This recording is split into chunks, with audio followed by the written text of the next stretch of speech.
A baby is drifting alone on the sea. No mother, no father, no one guiding the boat. Just a child surrounded by weapons and treasure, carried toward a land that has no idea who he is. His name is Scyld Skeffing, and somehow that abandoned child grows up to become a king. Not just a king, a conqueror. Scyld grows strong enough that the tribes around him learn to fear his name. Enemies who once threatened his people are defeated. Rival rulers are forced to pay tribute. Men follow him because he can protect them, reward them, and win. By the end of his life, the helpless child who arrived from nowhere has built a kingdom. And when Scyld finally dies, his people return him to the place where his story began, the sea. They carry his body to a ship and surround him with armor, weapons, gold, and treasure gathered over a lifetime. A banner is raised above him. Then they push the ship away from shore. No one knows where the current takes him. But the kingdom Scyld built remains.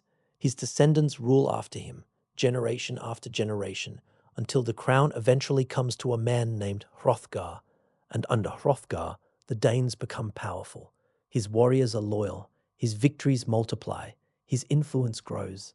But Hrothgar wants to build something that will outlast another victory on a battlefield. He wants a place at the center of his kingdom, a place where his people can gather, where warriors can eat and drink after battle, where songs can be sung, where treasure can be given, where stories can be told, where everyone who enters will know exactly what kind of king built it. So Hrothgar orders the construction of an enormous hall. Craftsmen come from across the kingdom. Great timbers are cut and raised. Walls climb toward the sky. A roof stretches over a room larger and grander than anything his people have ever seen. When it is finished, Hrothgar gives it a name, Heorot. Heorot is magnificent. Firelight fills the hall at night. Tables overflow with food and drink.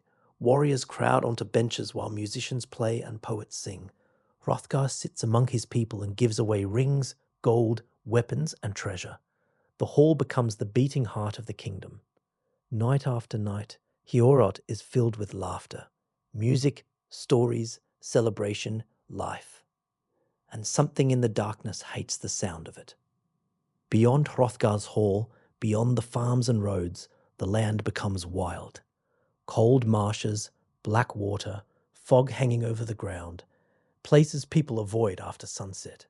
And somewhere out there lives a creature named Grendel. Grendel does not live among men. He watches them, he hears them, and night after night he hears Heorot. The music carries farther than anyone inside realizes. So does the laughter, so do the songs. And with every celebration, Grendel's hatred grows. He hates the noise, he hates their happiness. He hates the warmth of the hall and the people gathered inside it. And eventually, he decides to make it stop.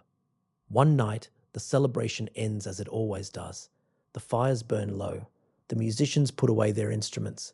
The warriors find places to sleep throughout the hall. 30 men lie there in the darkness. They have eaten well. They have been drinking. They are surrounded by friends.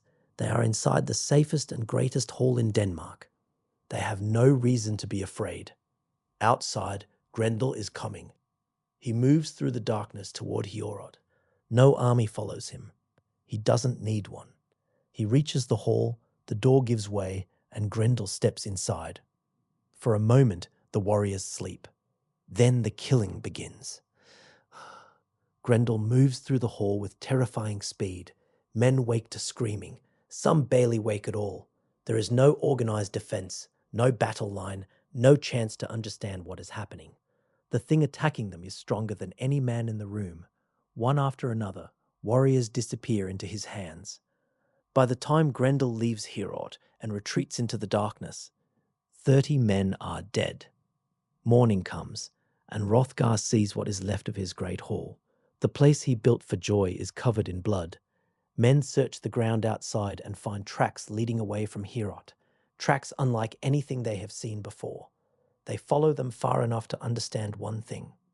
Whatever attacked them was not human. Hrothgar mourns his men. The survivors bury their friends, and everyone hopes the nightmare is over, that Grendel came once, that he killed, that he left, that somehow life can return to normal. Then night comes again, and so does Grendel. Another attack, more death, another morning filled with grief, then another night, and another. Before long, warriors stop sleeping inside Heorot. No one wants to be there when darkness falls. The greatest hall in the Danish kingdom, the hall Hrothgar built to bring his people together, stands abandoned at night. Grendel has taken it from them, and there is nothing Hrothgar can do about it. The attacks continue. Weeks become months, months become years.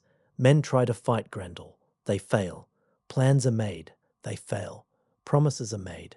Prayers are offered. Still, Grendel comes.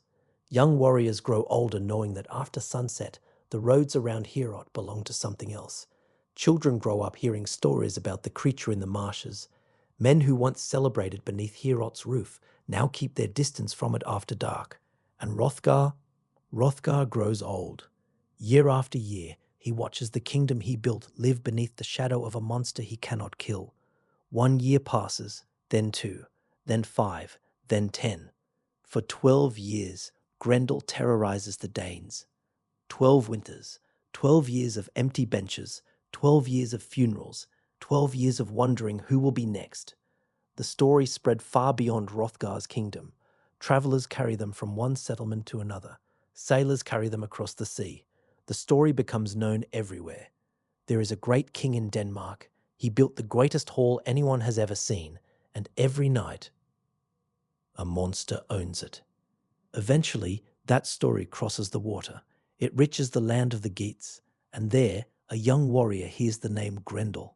His name is Beowulf. He hears what the creature has done. He hears that men have tried to stop it. He hears that for 12 years, no one has succeeded. And Beowulf decides he's going to Denmark.